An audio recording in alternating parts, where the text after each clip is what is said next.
A minha irmã foi presa por maus tratos contra o meu sobrinho. Sim, gente, o próprio filho dela. É uma história triste, então eu vou tentar ser bem breve, até porque dói ainda falar sobre isso. Mas eu vim deixar essa história aqui, gente, de alerta para muitas famílias. Bom, a minha irmã sempre foi uma criança muito arteira. E na adolescência ela era demais, gente. Nossa, e ela era bem pra frente, sabe? Uma menina muito curiosa, queria fazer tudo que não podia. Parece que ela tinha um prazer de, tipo, meu pai e minha mãe falavam que não era pra ela fazer tal coisa, ela ia lá e fazia. Não sei, ela sempre foi assim, ela sempre foi contra tudo que meus pais falavam que não era pra ela fazer, ela ia lá e fazia. Só que enquanto meu pai estava vivo, ele conseguia ainda, né, mantê-la ali na linha, segurava a rédea dela. Só que depois que ele se foi, né, que Deus o tenha, a minha irmã, ela piorou. Ela piorou 10 vezes mais, vamos colocar assim, né, porque meu pai, ele era aquele cara bravo, sabe, que batia e tal. A minha mãe, não. E a minha mãe não conseguia ter o controle, sabe, da minha irmã. Então, minha irmã saía escondida, minha irmã fazia muita besteira. Até que minha irmã começou a namorar. Com 16 anos de idade, ela começou a namorar. E aí ela ficou mais tranquila. Com 17 anos de idade, ela engravidou do meu sobrinho. Daí foi uma felicidade pra minha mãe, até porque minha mãe sempre quis ter um neto, né? Uma neta. Ela sempre quis ser avó, na verdade. E o namorado da minha irmã, meu cunhado, ele gostava desse negócio de moto. Ele ia muito pra encontro de moto, gostava de ficar empinando moto e tal. E depois que meu sobrinho nasceu, que foi aquela felicidade e tal, a minha irmã continuou morando comigo e com a minha mãe. E o meu cunhado morava na casa dele. Então eles moravam em casa separada. Só namorava mesmo, gente. Minha irmã acabou engravidando, né? E ficou por isso mesmo. Não foram morar junto nem nada do tipo. Quando o meu sobrinho tinha 2 anos de idade, o pai dele, né, meu cunhado, foi para um encontro de moto e lá ele acabou sofrendo um acidente e veio a óbito. Depois que meu cunhado faleceu, a minha irmã voltou a sair novamente. Só que ela voltou a sair de segunda a segunda e ela começou a beber muito e fumar também, coisas que ela não fazia antes, que era fumar. E quando meu sobrinho já tinha 4 anos de idade, basicamente, ela conheceu um outro namoradinho aí. Ficou cega por esse rapaz. A minha irmã saía de madrugada para ir atrás dele. Se ela soubesse que ele estivesse em algum lugar, ela ia atrás dele. Ele traía ela, ele enganava ela, mentia a beça. E mesmo assim, ela ficava atrás dele. Dali a gente já começou a não reconhecer a minha irmã, porque minha irmã nunca foi de correr atrás de homem. Muito pelo contrário, eram os homens que corriam atrás dela. Então a gente já começou a estranhar bastante o comportamento da minha irmã, de ficar indo atrás de homem, ficar se humilhando pra homem, ficar brigando com mulheres na rua por conta desse cara, né, que ela se apaixonou. E minha irmã já não começou a ser tão presente assim pro meu sobrinho, entende?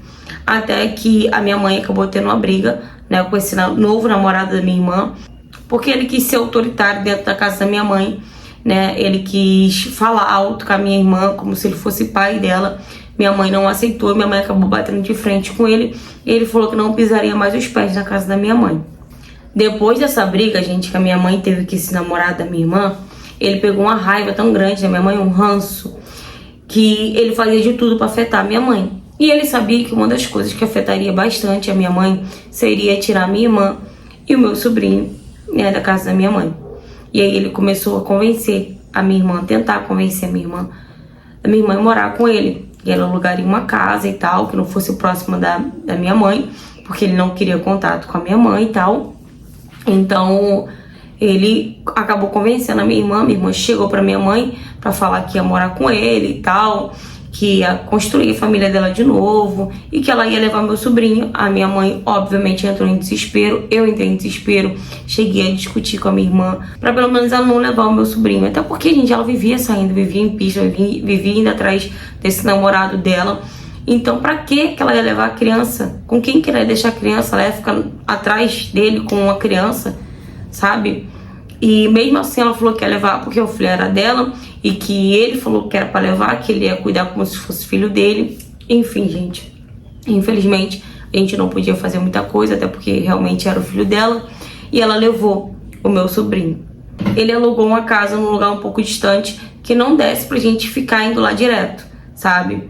E a gente chegou a ir lá umas 2 vezes quando ele não estava em casa. A minha mãe tentou convencer a minha irmã de voltar para casa, eu tentei convencer, ou de pelo menos a gente levar o meu sobrinho, até porque meu sobrinho, com pouco tempo morando lá, já tava magrinho, já tava diferente, né? Já não tava mais saudável igual ele tava quando morava com a gente.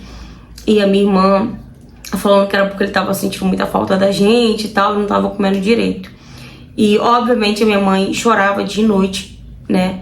Porque ela se acostumou com o meu sobrinho ali, cuidou dele desde quando ele nasceu, ajudou ali a cuidar dele. E a minha mãe sabia que tinha alguma coisa de errado, e minha mãe falava isso o tempo todo. E eu tentava, sabe, acalmar minha mãe, falando: mãe, mas a gente não pode fazer nada, é filho dela e tal. A minha irmã não vai deixar uma pessoa, né, ou, tipo, uma outra pessoa fazer mal ao próprio filho dela. Então você acalma, quem sabe daqui a pouco ela se separa dele e volta pra casa, vamos esperar, vamos dar tempo ao tempo. E minha mãe insistia falando que não, que tinha alguma coisa de errado. Depois de uns 3 meses, basicamente, que ela já tinha ido morar com esse namorado dela, ela começou a meio que não deixar a gente ir lá visitar o meu sobrinho. Ela começou a rejeitar nossas ligações. Ela ficou praticamente incomunicável. Eu tentava falar com ela de todos os jeitos, eu não conseguia. Minha mãe ficava insistindo, perturbando pra gente ir lá. Só que eu falava pra minha mãe que não era bom a gente chegar lá do nada, porque se ele estivesse em casa, ele acabava descontando na minha irmã, porque as 2 vezes que a gente foi lá e ele descobriu que a gente foi lá, ele acabou tendo uma briga muito feia com a minha irmã. Então a gente acabava não indo lá assim de surpresa pra gente não bater de frente com ele e ele acabar descontando na minha irmã ou até mesmo no meu sobrinho. Até que a minha mãe falou que ia lá assim mesmo, independente se ela ia bater de frente com ele, se não ia, que ela ia lá porque ela tava sentindo que tinha alguma coisa de errado. E quando a minha mãe chegou lá, gente, já tinha basicamente uns 2 meses que a gente não via o meu sobrinho. A minha irmã, tipo, praticamente não deixava a gente ir lá. Ficava sempre inventando uma história ou outra. E quando a gente chegou lá, a minha irmã tava trancada dentro de casa. A gente chegou lá no finalzinho da tarde, quase caindo a noite. E aí, a minha mãe chamou alguns vizinhos, né, deles lá, né, próximo, pra poder ajudar ela a arrombar a porta. Porque a minha irmã falou que a porta tava fechada e que era pra gente ir embora, que se ele chegasse e visse a gente ali, ela ia sobrar pra ela e pro meu sobrinho. Quando ela falou isso, a gente já imaginou, com certeza, ele tá agredindo ela ou tá agredindo o meu sobrinho e a gente vai entrar de qualquer forma. E aí a gente pediu alguns vizinhos, né, pra ajudar a gente a arrombar ali a porta, porque ela tava sofrendo maus tratos e tal. A gente colocou isso, que ela tava sofrendo maus tratos, né, falando que ela tava sofrendo maus tratos e tal. E aí o vizinho ajudou a gente e arrombou a porta. Quando o rapaz arrombou a porta, a chave tava na porta normal, ela não quis abrir porque ela não quis mesmo. E o meu sobrinho, gente, tava isso aqui, ó, pele e osso só. Ele tava muito magrinho. Minha irmã parecia que tava doidona, né, que tinha usado alguma coisa. E o meu sobrinho tava com vários hematomas. Gente, meu sobrinho tinha marcas de queimadura de cigarro no corpo, pra vocês terem ideia. E quando ele viu a gente, né, quando ele viu eu e minha mãe, ele tava tão debilitado, ele tava tão magrinho, ele não tinha força nem pra vir correndo.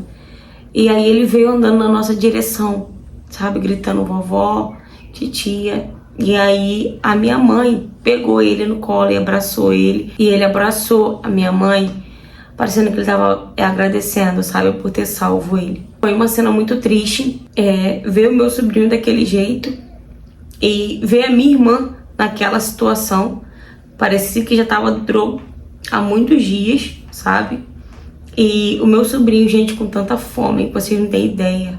Vocês não têm ideia como que o bichinho tava com fome. A casa uma bagunça, um chiqueiro, gente, um lixo. E a minha mãe começou a brigar com ela, perguntando o que estava acontecendo. E a minha mãe ficou com medo, né, dele chegar ali e ver a gente ali, não deixar a gente sair com o meu sobrinho. E eu chamei a minha mãe e falei, mãe, vambora, vamos sair daqui. E fui pegar no braço da minha irmã pra poder levar ela com a gente. E ela falou que ela não ia, que ela ia ficar com ele, que ele é o marido dela, porque ele que cuidava dela, sabe? Alucinada, gente, totalmente...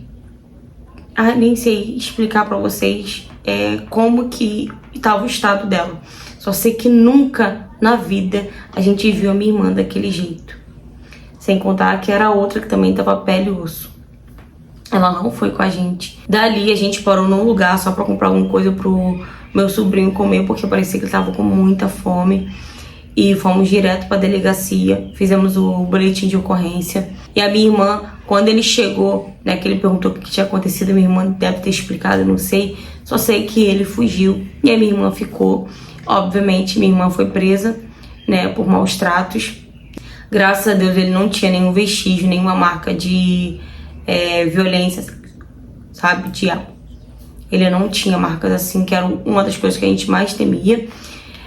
Depois disso, a minha mãe pegou a guarda do meu sobrinho. A minha irmã assumiu a culpa como se fosse ela que tivesse feito tudo aquilo com meu sobrinho. Só que a gente tem certeza que não foi ela, né, que deve ter sido ele. Eu também não sei se minha irmã teria coragem de fazer isso, né, com o próprio filho dela. Hoje em dia, de verdade, eu não sei de nada, eu não coloco a mão no fogo também pela minha irmã de jeito nenhum. Até porque, independente se não foi ela, gente, uma mãe aceitar um homem, né, fazer isso, não um homem, mas qualquer outra pessoa maltratar o seu filho, isso é um absurdo, não tem nem como chamar de mãe. Ela foi presa, a gente não visita ela, nem eu nem minha mãe, nunca fomos a visita nenhuma dela, até mesmo por ela ter assumido a culpa daquilo ali. E espero que quando ela sair, ela não procure a gente, ela esqueça que ela teve um filho, até porque ela não foi mãe para cuidar dele, muito pelo contrário, ela fez uma criança inocente sofrer a beça, sabe, a troco de nada por conta de um macho, sabe, um macho que traía ela, que acontecia com ela, e ela, mesmo assim, ainda preferiu estar do lado dele, assumir toda a culpa de algo que eu tenho certeza que ele fez também. O meu sobrinho até hoje mora comigo e com a minha mãe. Ele é o amor das nossas vidas, obviamente. E graças a Deus que a minha mãe, ela insistiu no sentimento que ela estava sentindo de ter algo de errado e querer ir lá, independente de qualquer coisa, porque por um momento eu até falei, não, melhor não ir e tal, até mesmo pra não levar problemas pra minha irmã. Graças a Deus a gente conseguiu chegar a tempo antes que algo de pior acontecesse com o meu sobrinho. Fala, galera! Gente, uma história muito triste.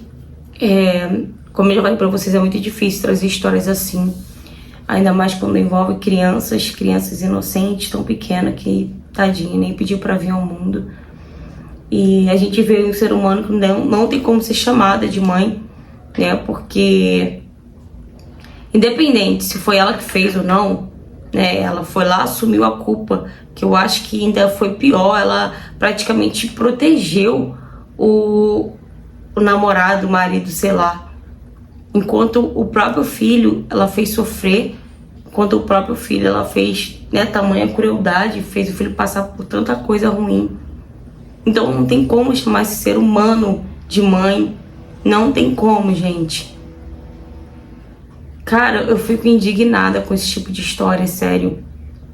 Agora vocês imaginam uma criança de 4 anos de idade passando por tal coisa. Se eu, gente, um dia, sem querer, encostei num cigarro de uma pessoa que tava fumando do meu lado, encostei e me queimou, já senti tipo uma dorzinha chata, né? Imagine uma pessoa de propósito vir e te queimar, como essa criança tinha várias marcas de cigarro, de queimadura de cigarro no corpo. Imagine o quanto que essa criança não sofreu. Gente, isso é muita crueldade, de verdade.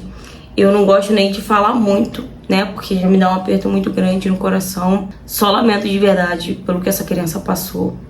E graças a Deus a avó seguiu ali a intuição dela, sabendo que tinha algo de errado e tal, e foi atrás e conseguiu salvar o neto, né, a tempo, porque só Deus sabe o que teria acontecido com essa criança, uma criança que já estava desnutrida, né, uma criança que era saudável, né, e a própria mãe tirou de dentro de casa para passar por tamanha crueldade. Eu espero que ela pague por tudo que ela fez, né, espero que ela pague. Eu espero que ele também seja encontrado e seja punido da mesma forma que ela. Que bom que pelo menos teve um desfecho bom essa história, que essa criança hoje está bem, está feliz com a avó e com a tia. Parabéns para você, né, que mandou essa história, e para sua mãe por não ter defendido a sua irmã, porque já aconteceu várias vezes, aí a gente vê em televisão, as pessoas fazem uma crueldade, uma maldade dessa com a criança ou algo do tipo, e os familiares ainda vêm e querem defender, né? E não tem como defender, gente, independente, não tem como defender. Então eu acho que vocês estão fazendo certo de não querer mais contato, né, com a sua irmã, e nem querer que ela tenha contato com essa criança, porque o tanto que ela já fez essa criança sofrer, gente, não tem como ela voltar a ter contato com essa criança. Enfim, se você já passou por algo parecido, se você tem qualquer tipo de história para me contar, seja ela qual for o tema, me mande mensagem no direct do Instagram para me trazer sua história aqui no canal também, tá? Curta bastante, comenta bastante, compartilha bastante pra gente estar enganjando mais o canal.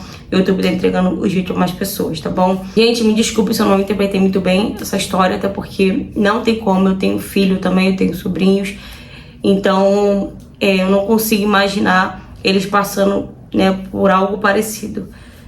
Isso mexe bastante comigo, enfim. Mas é isso, espero que vocês tenham gostado, pelo menos da interpretação, porque da história é impossível a gente gostar. É isso, pessoal, um beijo e até a próxima.